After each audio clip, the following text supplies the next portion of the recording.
예수께서 성전에서 나가실 때에 제자 중 하나가 이르되 선생님이여 보소서 이 돌들이 어떡하며 이 건물들이 어떠하니이까. 예수께서 이르시되 내가 이 건물들을 보느냐 돌 하나도 돌 위에 남지 않고 다 무너뜨려지리라 하시니라.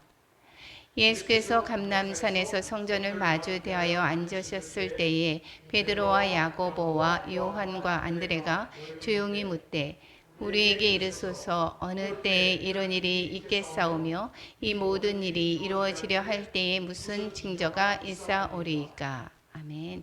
예, 기도하겠습니다. 사랑과 은혜가 충만하신 하나님 아버지, 금요 기도회로 저희들 이렇게 주의 성전에 나왔습니다. 이곳에 주의 성령이 함께하사 저희들에게 더욱더 뜨거운 마음 부어주시고 말씀을 통하여서 주님을 더욱더 깨닫게 하시고 알게 하시고 또한 보게 하여 주시옵소서. 주님만을 따르는 삶을 살기를 원합니다. 저희들 마음을 또한 두드려 주시옵소서. 그리하여서 주님의 말씀에 순종하며 주님의 다시 오시는 그날까지 주님만 의지하며 주님만 따라가는 그러한 삶을 살 수 있도록 이끌어 주시옵소서. 오늘 예배 그 모든 말씀과 기도에 이끌어 주실 줄로 믿사옵고 우리를 구원해 주신 예수님의 이름으로 기도드립니다. 아멘. 예. 오늘 본문의 말씀 13장입니다. 13장은 말씀 이제 그 종말장이라고 얘기도 하기도 하는 이 13장을 이제 1절부터 4절까지 두 부분으로 나누면 그리고 5절부터 마지막 부분을 나눌 수가 있습니다.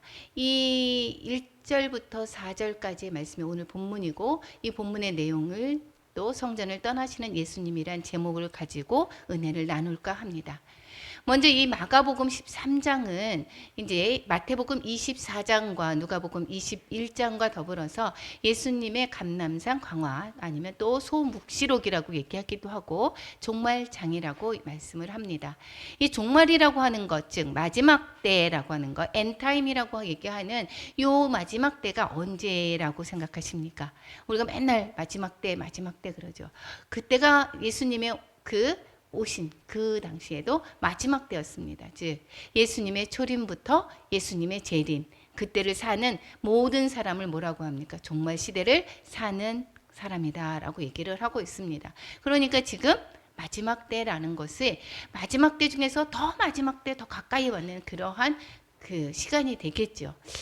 이 마지막 때를 말씀하시는 어떠한 일이 있을 것이다 라고 하는 이 13장의 말씀에서 보면 예수님의 긴 설교입니다. 예수님의 제자들을 가르치는 강화, 즉 말씀하시면서 가르쳐 주시는 그러한 말씀인 것입니다. 예수님의 경고의 메시지가 들어가 있는데 이 동사가 정말 무려 몇 개가 들어가 있습니까? 46개가 들어가 있는데 27개는 미래형 동사, 즉 뭐뭐 할 것이다, 뭐뭐 될 것이다, 뭐뭐 어떻게 될 것이다 라고 하는 미래형 동사고 또한 19개가 명령형의 동사로 이루어져 있습니다. 그러니까 뭐뭐 해라, 뭐뭐 해라 라고 이렇게 일어날 것이니까 이렇게 해라 라고 하는 그러한 메시지를 담고 있습니다. 이 마가복음이 이 AD 70년을 기점으로 즉 성전이 무너질 것을 지금 예언하시는 그러한 말씀이 여기에 오늘 본문 내용에 있죠. 그런데 이 문맥상으로 봤을 때 이 성전 멸망을 보지 않은 그 시점에 이 쓰여진 것이다라고 볼 수가 있습니다. 이 동사나 이 어휘를 보면서. 그래서 이 마가복음이 사복음서 중에서 가장 먼저 쓰여졌다라고 하는 것을 알 수가 있습니다. 이 소묵시록 즉 종말장에서는 이 마지막 때 그러면 어떠한 일이 일어날 것인지를 말씀을 하시고 거기에 경고를 하시는데 그러면 이 종말을 살 때 너희들이 두려워하고 어떻게 해야 된다 이것이 아니라 이 종말 시대와 이 징조에 관해서 이 너희들은 휘둘리지 말고 어떻게 잘 살아야 하는지를 이 공동체에게 전하는 교훈인 것입니다. 그러니까 이 종말을 가지고 언제 어느 때 온다라고 해서 옛날에 다미선교회 막 이렇게 돼 있었죠. 그래서 그런 것에 우리가 휘둘리지 말고 이 마지막에 난리와 난리 같은 것이 있을지라도 그래서 너희들 뭐 하라고요? 깨어서 깨어 있으라라고 하는 그러한 교훈을 주시는 것입니다. 그런데 오늘 본문의 말씀은 13장 1절에서부터 4절까지의 말씀을 가지고 오늘 본문을 잡았습니다. 1절부터 4절까지에서는 이 감람산 강화의 서론에 해당되는 그러한 부분인 것입니다. 우리가 그 마가복음의 11장서부터 이제 예수님이 입성을 합니다. 종료주일, 이제 내일 모레가 오는 주일이 종료주일이죠. 그래서 예루살렘 입성을 마가복음 11장에서부터 쓰면서 이제 들어가면서 얘기를 하고 바로 어디로 가십니까? 성전을 향하시고, 그리고 성전을 향하시는 그 사이에 이 무화과 나무의 이야기가 있습니다. 그래서 이 무화과 나무가 말라 죽는 것, 그 다음에 성전 청결하는 그러한 내용이 들어가 있었던 것을 기억하실 것입니다. 그리고 12장에서의 그래서 너희 하기 전에 너가 그리고 성전 청결할 때 이 제사장들이 나와서 뭐라고 했습니까? 너가 무슨 권한으로 이렇게 하느냐라고 하는 것이 11장에 있었고, 이제 12장에서부터 이제 내가 무슨 권한으로 한다라고 하는 이야기를 12장에서부터 하고, 그리고 12장의 긴 부분에 예수님을 이제 넘어뜨리고자 하는 그 여러 지도자층들이 와서 예수님께 이제 시비를 거는 그 논쟁의 이야기가 이제 12장에 계속해서 있었습니다. 그래서 조세 이야기가 있었고, 조세의 논쟁이 됐었던 것이 있었고, 사두개인이 부활 때에 또 일이 있었고, 어느 그 부활의 과부가 그 어떤 남편이 얼으셨을 때 누구의 남편이 되느냐라고 하는 그런 물음이 있었고, 계명을 또 어떤 것이 가장 크냐고 물어보는 서기관이 있었습니다. 그리고 나서 예수님께서 그것에마다 모두 다 무엇입니까? 답변을 하죠. 답변을 하고, 그리고 나서 이제 계속해서 답변을 하자 보다가 보니까 더 이상 묻는 것이 없어졌습니다. 잠잠해졌습니다. KO패 당한 거죠. 그분들이 예수님께 KO패 당하고, 그 다음엔 예수님께서 혼자 말씀하십니다.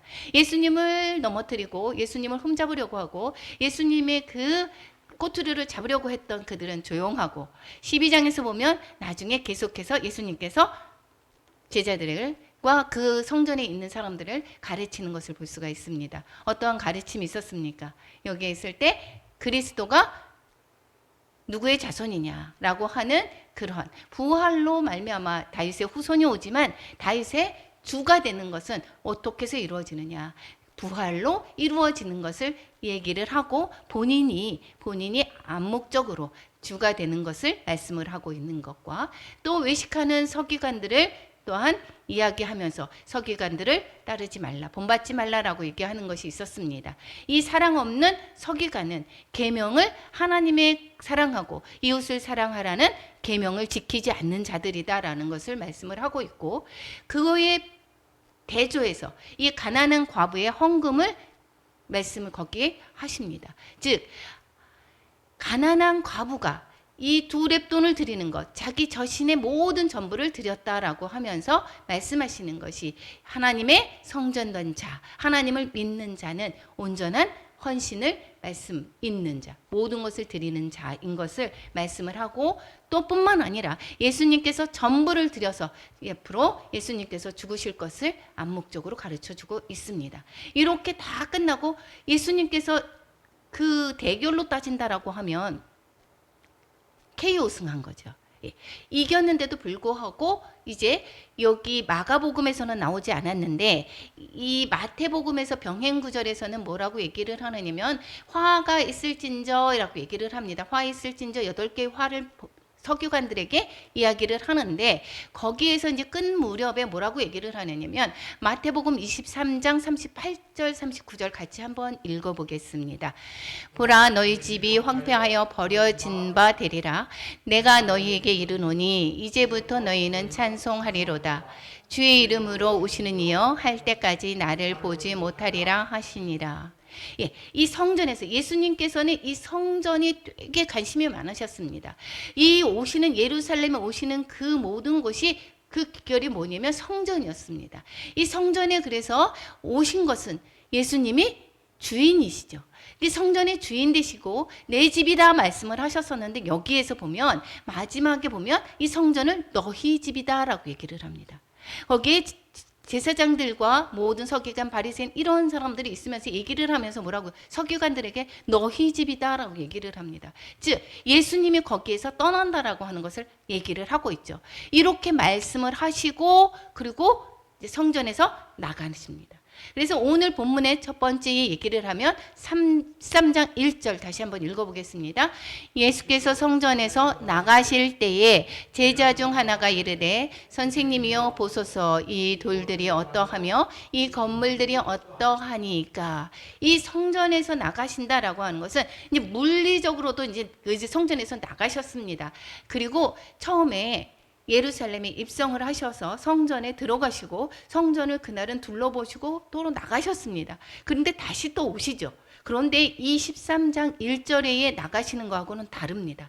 이 성전에서 나가시고 나서는 다시 성전에 들어오지 않습니다. 이 성전에 나가셨다라고 하는 것은 성전은 예수님께서 계속해서 애착을 가지시고 성전을 계속 찾았었는데 나오시지 않는 것입니다. 그리고 마태복음에서 조금 전에 이야기했듯이 이 성전은 누구의 집이라고 얘기했습니까? 누가복음에서 내 아버지 집이다라고 말씀을 하셨고, 그리고 마태복음에서와 또 마가복음에서 이 병행구절에서는 뭐라고 얘기합니까? 기록된 바 내 집은 기도하는 집이라, 성전을 가지고 내 집이다 라고 말씀을 하셨습니다. 그러한 것을 너희 집이다 라고 얘기를 하는 것은 이제는 예수님이 내 집이라, 그 성전을 내 집이라 생각하지 않는다라는 것이고 거기에서 떠나가시는 것을 볼 수가 있습니다. 이거 기억나지 않습니까? 성전에서 이제 나가시는 거. 성전에서 나가신다라고 하는 것은 내 집이었는데 성전을 나가시는 것. 우리 구약에서 기억하지 않으십니까? 에스겔에서 보면, 에스겔서에서 보면 에스겔이 597년 2차 포로로 바벨론에 끌려가게 되겠죠. 여호야김과 함께 바벨론으로 끌려갑니다. 그래서 이 바벨론에 있는 그 에스겔이 기도할 때에 이 성령의 감동에 대해서 이 환상 중에 머리를 끄집어서 예루살렘의 성전을 보여줍니다.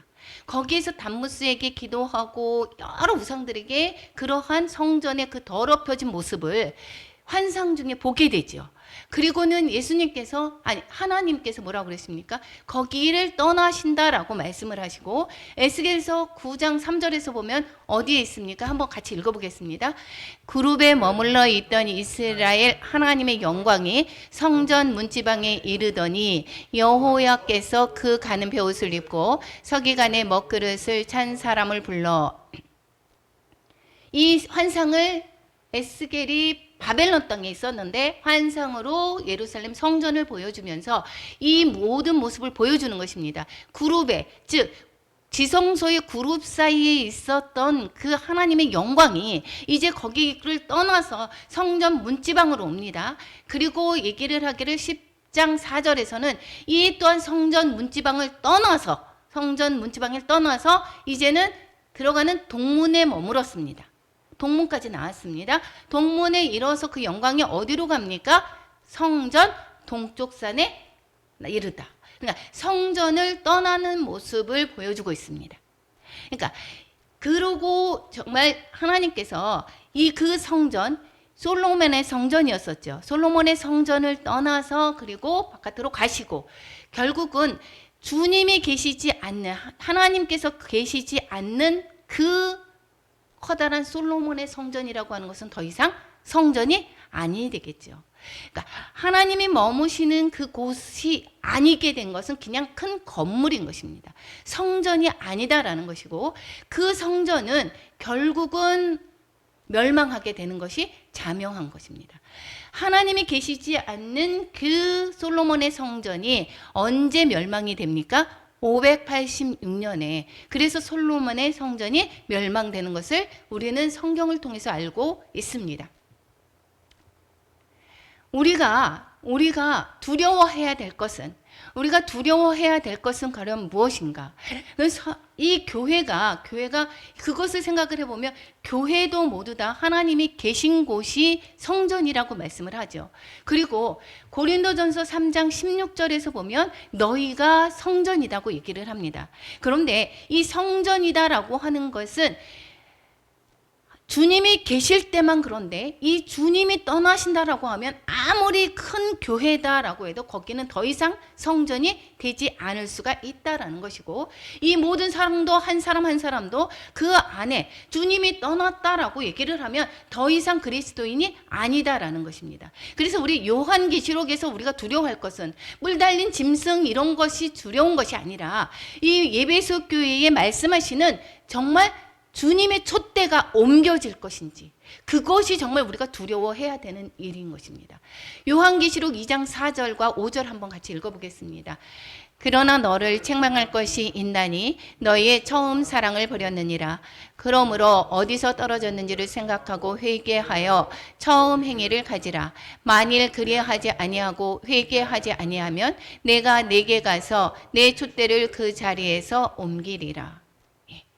사람이 많고 크고 이러한 것이 성전이 아니고 거기에 임재가 가득한 것이 아니다라는 것이고, 뭐가 성전이라는 것입니까? 하나님의 임재가 가득할 때, 하나님은 거기에 계실 때 비로소 성전이 되는 것입니다.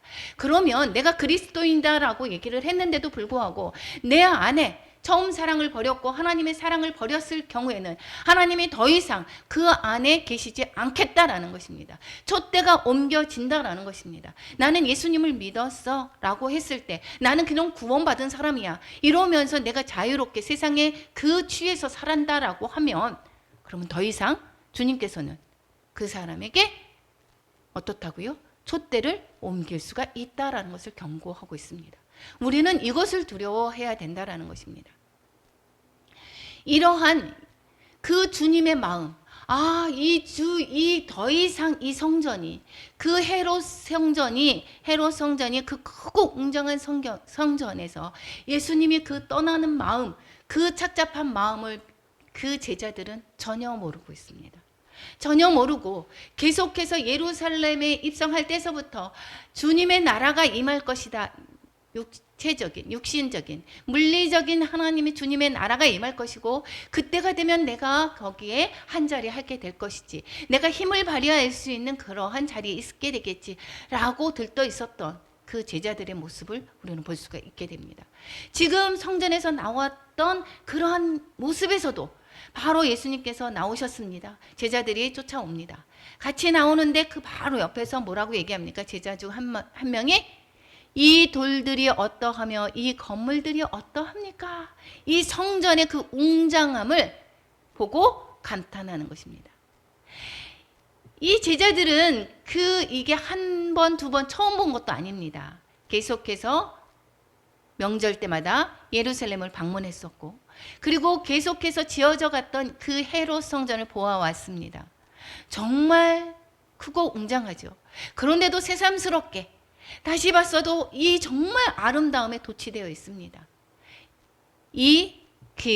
다른 번역 성경, 공동 번역에서는 이 구절을 어떻게 이야기를 했느냐면, 우리 공동 번역을 한번 같이 읽어보겠습니다. 예수께서 성전을 떠나 나오실 때에 제자 한 사람이 선생님 저것 보십시오. 저 돌들이며 건물이며 얼마나 웅장하고 볼만합니까? 하고 말하였다. 예수님의 그 마음을 알아차리지 못하고 여기에서 그 건물에 도취되어 있는 모습을 볼 수가 있습니다. 우리가 그렇죠. 아주 지금의 큰 교회가 생각나지 않습니까? 내가 그 사람 많은 웅장한 교회, 나 이런 교회 다녀.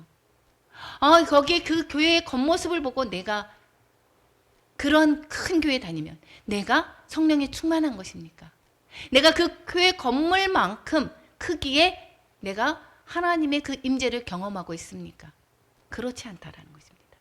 그 크고 웅장한 이 헤롯 성전에 주님이 떠나셨다라는 것입니다. 떠나셨다라는 것입니다. 더 이상 성전이 아니다라는 것입니다. 이 제자가 말했듯이 이 헤롯 성전은 정말 크지요. 이 헤롯 성전은 몇 번째의 성전입니까? 다른 사람들이 모르게 제3성전이라고 얘기를 합니다. 그런데 제3성전이 아닙니다. 제1성전은 무엇이죠? 솔로몬이 성전을 지었죠. 솔로몬이 성전을 짓고 나서 그 586년에 성전이 멸망을 합니다. 제1성전입니다. 그리고 예루살렘이 멸망할 때 그때 바벨론에 의해서 이 성전이 멸망이 당하고 그리고 포로 생활 70년 후에 그리고 나서 1차로 귀환했던 5만 명이 들어와서 그리고 성전을 짓기 시작을 하죠. 성전에 536년에 수룹바벨 성전을 짓기 시작을 해서 그래서 516년에 성전을 완공을 합니다. 그렇지만 성전의 기능을 하기 시작한 거는 더 이제 그 율법의 그러한 부흥운동 이렇게 하면서 더 후의 일이지만 성전은 516년에 성전을 지었고 이것을 제2차 성전이라고 얘기를 하고 있습니다. 이 2차 성전의 수룹바벨이 AD BC 63년경에 무너집니다. 파괴가 됩니다. 파괴가 되면서 그냥 놔뒀다가 이 헤롯이 이제 이것을 다시 재건하게 되는 것입니다. 그러니까 수룹바벨 성전에 다시 재건한다라고 생각을 하시면 될 것입니다. 그래서 이것을 제3성전이라고 얘기하기보다는 제2성전이라고 얘기를 하는 거고 지금 유대인들이 그래서 제3성전을 짓겠다라고 지금 모든 계획을 마친 상태로 있는 거 아닙니까? 이 헤롯 성전은 크기가 14만 제곱 평방미터다라고 얘기를 하고 이것은 축구장 12개의 크기다라고 얘기를 합니다. 얼마나 아름다운지 유대 랍비들은 이 성전을 보지 못한 자는 아름다움이 무엇인지 알지 못한다고까지 할 만큼 극찬했던 것이 이 헤롯 성전인 것입니다. 이 헤롯 성전은 이름에서도 마찬가지로 누가 졌습니까? 헤롯이 적기 시작을 했겠죠. 이 헤롯은 유대인 행세를 했습니다. 그런데 이 헤롯은 에돔의 후손이죠. 그렇기 때문에 이 순수한 혈통을 인정받지 못하고 있습니다.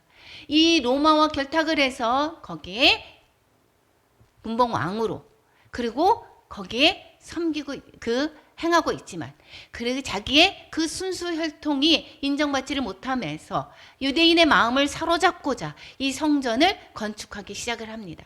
이것은 BC 20년경 그래서 대헤롯이 건축을 시작을 하는데 이런데 여기에서는 뭐라고 그랬습니까? 아까 수룹바벨 성전 수룹바벨 63년경에 폼페이우스 장군에 의해서 여기에서 멸망된 파괴가 된 이 수룹바벨 성전을 재건을 하기 시작을 합니다. 그런데 언제 이것을 완공을 하느냐? AD 63년. 정말 그때는 지금 예수님이 살아계실 때도 다 완공이 되지 않았을 때의 그때 모습이 된 것입니다. 그래서 손자 헤롯 아그리빠에 의해서 완성이 되고 있습니다. 그러니까 이때만 예수님의 있을 때도 다 완공이 되지 않은 성전이었었고 이 성전은 그러다가 보니까 이 헤롯 성전은 종교적으로 여기에서 되게 헌신하기보다는 정치와 결탁이 되어져 있습니다. 그래서 이 정치적으로 이 성전을 정치적으로 사용하는 그런 헤롯 일가가 있고 그 다음에 종교 지도자들도 이 헤롯가와 결탁을 해서 자기의 여기에 문화의 중심지가 되고 상업의 중심지로 바뀌어져 가는 것을 볼 수가 있습니다. 그리고 뿐만 아니라 거기가 환전상까지 들어와서 있던 것을 볼 수가 있었죠. 그 모습은 아까 에스겔이 성전에서 보았었던 그 모습과 별반 다름이 없다라는 것입니다. 그러니까 거기에 성전에서 모든 우상 숭배를 가증하게 행했던 그 모습. 이것이 이 성전의 기능이 무엇이죠, 여러분? 성전은 무엇을 하는 곳이죠? 제사를 드리죠. 왜 예배를 드렸습니다. 성막을 짓기 시작을 했던 것은 거기에서 죄를 해결받고자 성막을 짓게 했었죠. 그래서 모든 짐승들을 잡아서 그래서 제사를 드렸습니다. 그것은 내 죄를 해결하는 것이고 그것은 더 나아가서 무엇입니까? 죄를 해결한다라고 하는 것은 구원받고자 하는 것입니다. 그러니까 이 성전의 기능은 구원이 있어야 된다라는 것입니다. 구원이 있는 것이 아니라 이것은 정말 정치적인 그러한 장소, 상업의 장소, 이러한 돈의 물질의 그 우상 숭배로 가득한 성전이 되었던 것을 볼 수가 있습니다. 이 누가복음에서도 그래서 뭐라고 얘기를 하느냐면 여기에서 누가복음 21장 5절을 한번 같이 읽어보겠습니다. 어떤 사람들이 성전을 가리켜 그 아름다운 돌과 허물로 꾸민 것을 말하며 예수께서 이르시되, 여기에서 서기관들에게 뭐라고 얘기했습니까? 가부의 가산을 삼키는 자, 이렇게 얘기를 하지 않았습니까? 여기에서 무엇입니까? 이 성전세를 13개의 그 헌금통을 여인의 뜰에다가 두고 거기서 걷지 않았습니까? 성전세의 그것이 8개 정도가 되게 됩니다. 그러니까 성전세 이런 것으로 계속해서 그 성전에 대해서 헌금을 하게 하고, 그리고 과부의 자산을 탐하게 되고, 그러니까 과부의 두렙돈이라고 하는 것은 과부가 그 과부의 거기에서 그렇게 모든 재산을 낼 만큼, 모든 그것이 두렙돈이 전부일 만큼, 그만큼 어려운 어려운 사람들의 그 재산을 털어서 이 성전을 짓는 것을 볼 수가 있습니다. 그 성전을 예수님께서 멸망할 것을, 파괴될 것을 예언을 하십니다. 그 찬물을 꼈는 거죠. 제자가 얼마나 웅장하고 아름답습니까? 라고 얘기를 했는데 예수님께서는 그 웅장한 겉모습을 보지 않습니다. 즉 하나님은 뭘 보지 않습니까? 사람의 외모를 보지 않으시고 그 중심을 보신다라고 하는 것입니다. 성전의 그 화려하고 웅장한 것을 보는 것이 아니라 그 내면에서 행해지는 그 모든 것을 본다라고 하는 것입니다. 지금 하나님의 그 구원이 이루어지는 성전이 아니라 온갖 우상 숭배로 가득한 솔로몬의 성전에서 이루어졌던 그것처럼 이 세로 성전의 그 모습을 보고 예수님께서 떠나셨다라는 것입니다. 이것을 우리가 정말 주의해야 되는 것입니다. 내 안에서 모든 마음이, 내 마음이 우상 숭배로 돈으로 가득하고 주님을 향한 그 삶이 아니라, 예배의 삶이 아니라 내 마음이 다른데 팔려 있다라고 하면 주님이 그 성전을 떠난다라는 것입니다. 예수님께서 그 떠난다라고 하는 것은 결론은 무엇입니까? 그 성전이 더 이상 주님의 전이 아니기 때문에 멸망당하는 것, 파괴가 되는 것이 당연한 것입니다. 그리고 예수님께서 제자가 그러한 말을 했음에도 불구하고 찬물을 끼얹듯 멸망을 이야기를 하고 있습니다. 2절 같이 읽겠습니다. 예수께서 이르시되 내가 이 건물들을 보느냐 돌 하나도 돌 위에 남지 않고 다 무너뜨려지리라 하시니라. 여기에서 돌 하나도 돌 위에 남지 않고 다 무너뜨려지리라, 이 성전의 멸망, 파괴를 말씀을 하는데, 이것은 성전을 지을 때 학계가 돌이 돌 위에 놓이지 이렇게 얘기를 표현을 했습니다. 성전에 건축을 하는 그 표현을, 그런 것에 맞게 이게 돌 위에 돌이니까 이제 돌 위에 돌 놓았던 것이 다 남아지지 않고 다 무너뜨려진다라고 표현을 하고 있습니다. 이것은 우리가 계속해서 우리가 선지자들이 성전이 멸망될 것을 예언하는 모습과 똑같지 않습니까? 예레미야가 계속해서 이야기합니다. 성전의 그 기능을 하지 못하는 그러한 모습을 한번 보겠습니다. 예레미야서 7장 11절 같이 읽겠습니다. 내 이름으로 일컬음을 받는 이 집이 너희의 눈에는 도둑의 소굴로 보이느냐? 보라, 나 곧 내가 그것을 보았노라. 여호와의 말씀이니라. 이것이 지금 예루살렘의 성전에서 예수님이 강도의 소굴로 만들었다라고 얘기를 하는 것과 지금 솔로몬의 성전에 그때의 그 성전의 모습과 똑같지 않습니까? 그리고 예레미야는 말씀합니다. 뭐라고요? 이 성전을 실로같이 되게 하고, 이 성전이 실로의 그 법궤가 빼앗겼지 않았습니까? 이 멸망당한 것처럼 여기에서 무너진다, 그 기능을 상실한다, 이 성전이 실로 같게 하고 무너진다라는 표현을 이야기를 하고 있습니다. 세계 모든 민족의 저주거리가 되게 한다 말씀을 하고, 또한 미가서에서도 뭐라고 얘기합니까? 성전에 사는 수풀의 높은 곳이 된다라고 말을 하고 있습니다. 성전이 멸망을 말씀하고 있습니다. 이와 같이 예수님께서도 그 별반 솔로몬의 성전의 그 멸망될 때, 멸망되고 파괴가 될 때, 무너질 때의 그 모습과 별반 다름 없는 이 헤롯 성전의 멸망을 선포를 하고 있습니다. 그 멸망의 선포는 언제 이루어집니까? AD 70년. 아까 헤롯 성전이 언제 완공이 되었다라고 얘기를 했죠? AD 63년. 그 80년이 넘는 기간에 그 웅장한 성전을 지었는데 불과 다 짓고 7년 돼서 성전이 무너집니다. 티투스 황제의 군대에 의해서 디도 그 황제가 이끄는 군대에 의해서 여기에서 멸망이 되고 있습니다. 70년에 멸망이 되는데 여기에서 이 성전이 계속해서 유대 민족의 로마에 항거하고 여기에서 계속 이 성전을 중심으로 일어나는 것을 보고 이것을 완전히 쓸어버리죠. 불태워버립니다. 그리고 이 불탄 솔로몬 성전이 이 불탄 무너진 날과 같은 날이 이 헤롯 성전도 그 같은 날 아부월 제9일에 여기에 무너집니다. 그래서 이 그날을 이 유대인들은 금식하고 그리고 이거를 기억하고 있습니다. 금식하면서 기억하고 있습니다. 이 헤롯 성전에 AD 돌 위에 돌 하나도 남지 않는다라고 얘기하는 것은 그 화려한 금의 그러한 것들이 입혀졌던 것이 불이 타면서 금이 녹아서 돌 사이로 들어갔잖아요. 여기 들어가면서 그래서 이 로마 군인들이 이 금 이런 것을 찾기 위해서 그래서 이 돌을 탁 무너뜨립니다. 그래서 예수님의 그 말씀, 예언이 이루어지는 것을 볼 수가 있습니다. 이 성전 파괴 예언은 결국에는 이 예수님께서 십자가에 못 박혀 돌아가시는 데에 이것이 그 큰 혐의가 되었습니다.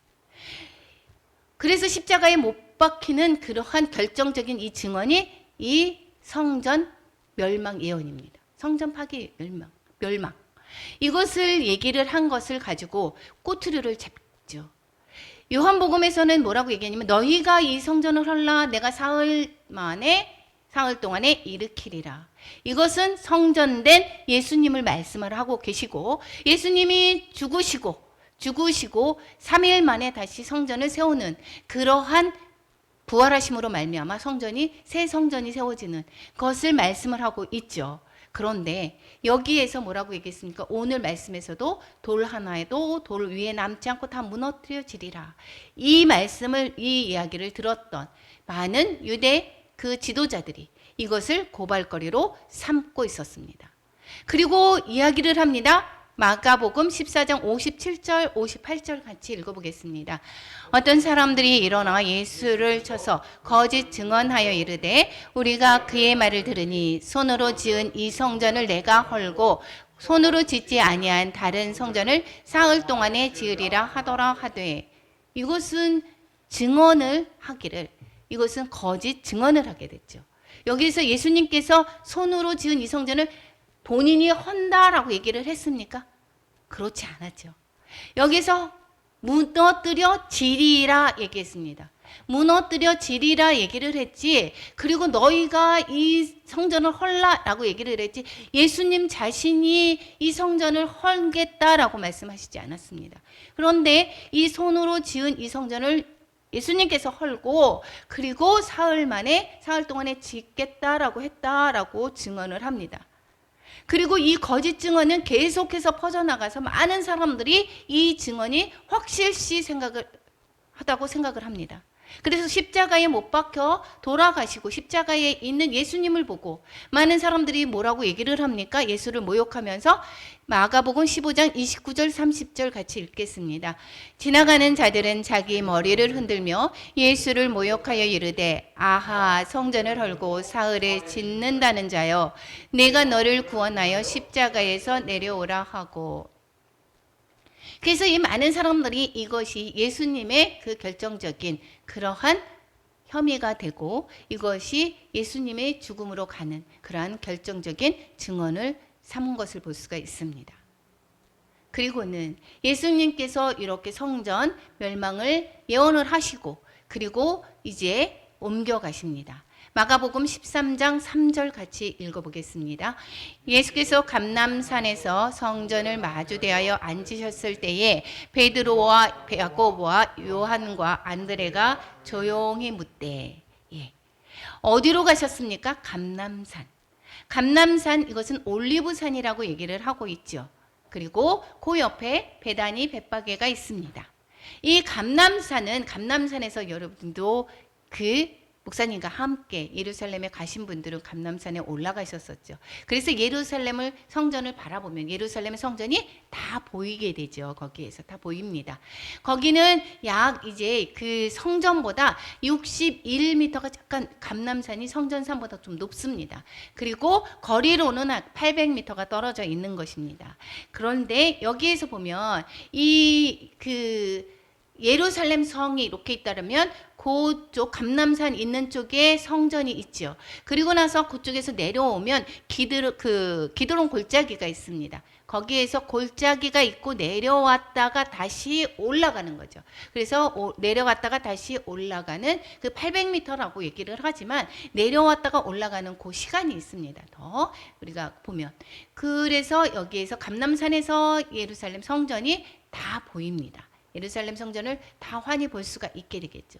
그런데 거기에서 이제 갔더니 얘기를 합니다. 누가 얘기를 합니까? 베드로와 야고보와 요한이 얘기를 하고 있습니다.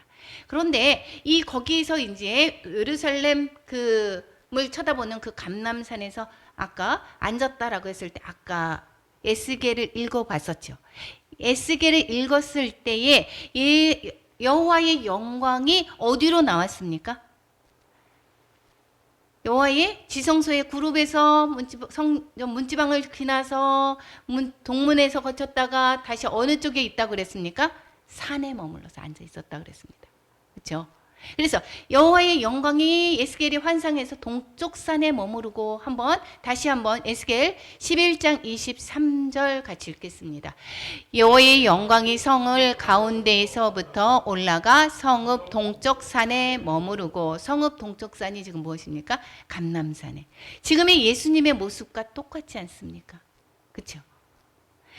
이 에스겔이 환상을 보였을 때에 이것이 여호와의 영광이 거기에서 빠져나왔습니다. 더 이상 성전이 아니었고 거기에서 예루살렘에서 거기에서 그 성전은 여호와의 영광이 나왔듯이 더 이상 성전이 아닌 그 성전은 정말 역사적으로 586년에 멸망당했던 것을 볼 수가 있습니다. 그런데 그것을 이야기를 하는 것이라기보다 이 모습은 지금 무엇을 얘기합니까? 예수님이 성전의 주인 되시고 그 성전에서 계시다가 다시 나오셔서 어디에 계셨다고요? 감람산에 앉으셨습니다. 이것은 에스겔이 뭘 보았다라는 것입니까? 그것은 예수님의 모습을 보았다라고 볼 수가 있습니다. 그렇기 때문에 이 모습을 보고 그리고 그 결론은 예수님의 그 주인 되는 그 예수님이 그 성전을 나왔다라고 하는 것은 그 성전의 결말도 우리는 알 수가 있습니다. 그것이 1년인지 2년인지 3년인지 그 시간은 그렇지 중요하지가 않죠. 결국을 우리는 알 수가 있다라는 것입니다. 이것을 우리는 정말 두려운 마음으로 우리를 바라봐야 되는 것입니다. 이 성전에 정말 주님이 계시는지, 우리가 다른 목적으로 이 성전에 만남을 하고 있는지, 이 성전에서 장사의 치가 얘기를 하고 있는지, 이건 절대 될 수가 없습니다. 이 성전에서 다른 주의 그 구원의 말씀과 또 하나님의 그 사랑이 여기 있는 것이 아니라 다른 목적으로 이 성전에 온다라고 하면 주님께서는 어떻다고요? 머리 되시는 주님이 이 성전을 떠나신다라는 것입니다. 이것을 우리는 주의 깊게 생각을 해야 된다라는 것입니다. 그리고 거기 앉아서 야고보와 요한과 베드로 같이 예수님께서 잘 데리고 다녔습니다. 요한, 베드로, 그 다음에 누구였었죠? 베드로, 베드로, 야고보, 요한.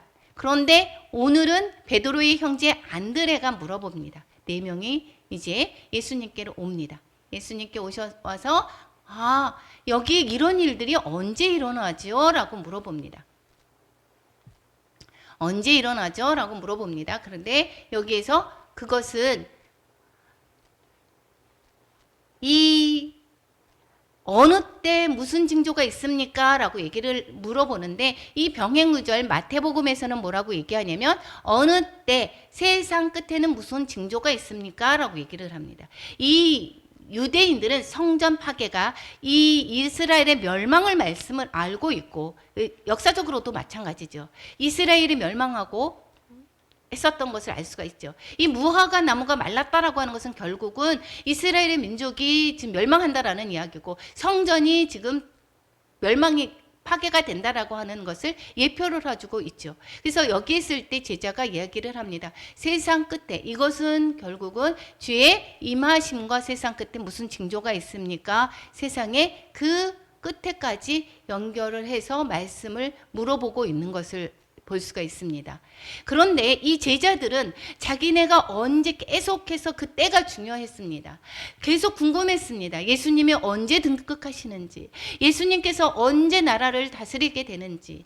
그렇게 되는 때 예수님이 부활하셔서 하늘로 올라가실 때도 보면은 뭐라고 얘기했습니까? 이스라엘 나라를 회복하심이 이때입니까? 라고 물어봅니다. 그런데 그 때는 무엇이라고 했습니까? 때와 시기는 아버지의 권한에 두었다라고 말씀을 하고 있습니다. 우리는 그 때를 그래서 우리가 막 계산해서 이때야 이런 것을 우리는 궁금해할 필요가 없는 것입니다.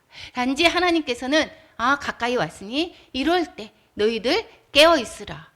우리의 마음을 다시 돌아보고 회개하며 주님 앞에 온전히 서는 것을 주님께서는 바라고 있다라고 하는 것입니다. 우리가 그 한 학생이 교수에게 물어봤습니다. 교수에게 물어봅니다. 교수님, 우리가 사람 죽음 준비를 해야 될 때는 언제쯤 됩니까? 라고 했더니 그거야 몇 분이면 되지. 그럼 교수님, 우리가 천국 갈 준비는 그러면 언제부터 해야 되면 될까요? 얼마나 걸릴까요? 그것도 별가 몇 분이면 돼. 예수님 우편에 앉은 강도가 몇 분 만에 천국에 가지 않았겠니? 예수님을 믿고 구원에 가지 않았니? 그래요. 그러면 나는 다행입니다. 나는 시컷 놀다가 이제 마지막 때 그때 가서 잠깐 예수님을 믿고 구원 받을 생각입니다. 그리고 이제 가벼운 마음으로 교실문을 나갑니다. 그때 교수님이 부릅니다. 학생, 너는 언제 죽을지 아니? 아니요, 그거 모르죠. 모른다면 지금부터 준비하거라. 우리는 그 때가 중요합니다. 아직 멀었으니까. 우리가 마지막 때 자꾸 얘기하는데 그 시가 안 왔습니다. 그러니까 점점 더 무뎌져서 때를 우리는 준비하지 못하고 내일 하지, 다음에 하지.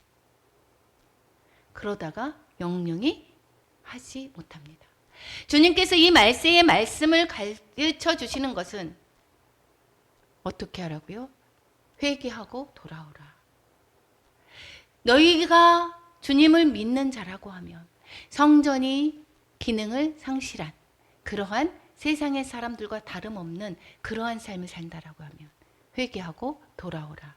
주님께서 오늘도 말씀하고 계십니다. 종말을 대하는 우리의 자세는 그럼 어떻게 해야 될까요? 우리는 미혹받지 않도록 그 다음에 계속해서 말씀하고 있습니다. 여기에서 뭐라고 얘기를 하는 것이 아니라 이제 마지막 때의 그 징조 그리고 이런 이야기를 하면서 말씀하시기를 주의하라, 깨어있으라. 그때가 언제인지 알지 못함이다 라고 말씀을 하고 있습니다.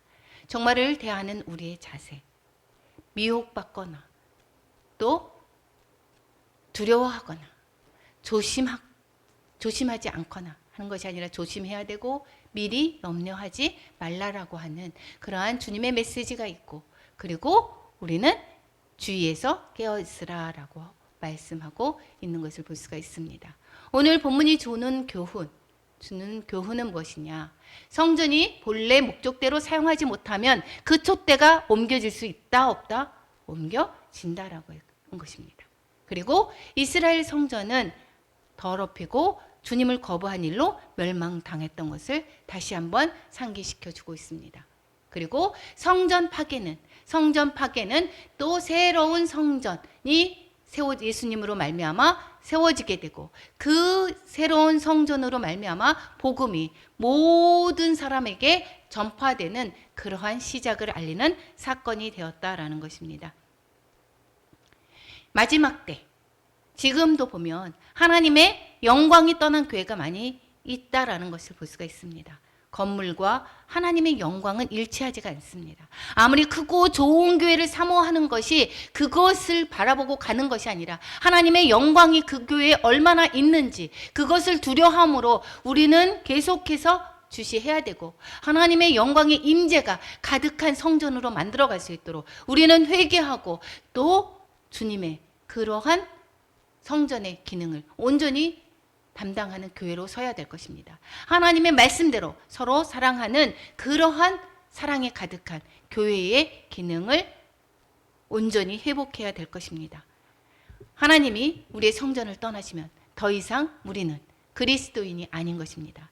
나는 예수님을 믿어. 그러한 지식적인 믿음으로 안주하지 마시기 바랍니다.